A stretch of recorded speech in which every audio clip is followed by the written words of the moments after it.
Il est 9h30 à Paris. Paris Direct continue. Nous sommes encore ensemble pour une demi-heure d'information. Les titres de ce jeudi. L'armée ukrainienne continue de regagner du terrain. Après le journal, Mohamed Farhat nous rejoindra pour notre chronique sur le terrain. Notre reporter rentre du Brésil où vient de se tenir le premier tour de la présidentielle. Et l'écart entre le président sortant, Jair Bolsonaro, et Luiz Inácio Lula est là, mais il est moins important que ce qu'avaient prévu les sondages. Comment la population a réagi? On voit ça avec lui dans une quinzaine de minutes.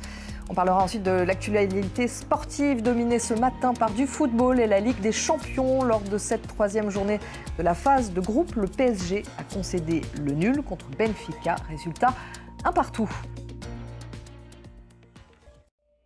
Le drapeau bleu et jaune se hisse à nouveau dans plusieurs villes d'Ukraine depuis une semaine. La contre-offensive des forces de Kiev se poursuit dans l'est et le sud du pays. La reprise de Liman samedi, une ville stratégique de la région de Donetsk, tout juste annexée par les Russes, a marqué un tournant. Notre envoyé spécial Gulliver Cragg est allé à la rencontre des habitants qui ont du mal à réaliser qu'ils ont été libérés.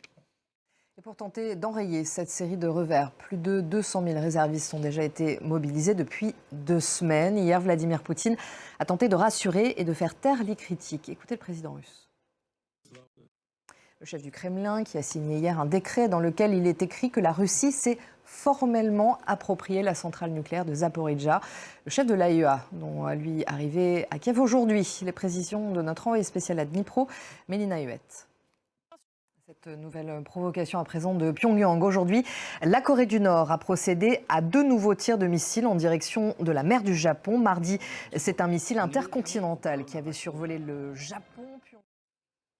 Le courage des écolières en Iran, le mouvement de contestation né il y a 3 semaines après la mort de Mahsa Amini, gagne encore en ampleur et touche désormais les jeunes filles. Ces derniers jours, des adolescentes ont osé retirer leur foulard et défier la répression. Hier, les autorités ont annoncé avoir libéré plus de 620 manifestants arrêtés dans la province de Téhéran. Cédric Ferreira. Et tout de suite, notre chronique sur le terrain avec Mohamed Farhat. Bonjour Mohamed. Bonjour Pauline. Vous rentrez tout juste du Brésil où vous avez couvert ce premier tour de la présidentielle. Un scrutin qui a viré au duel entre le président sortant Jair Bolsonaro et Luiz Inácio Lula avec ces sondages qui ont surpris tout le monde. Comment est-ce que ça a été vécu? Comment est-ce que vous avez vécu ce premier tour? C'était, comme tu disais, c'était la surprise générale.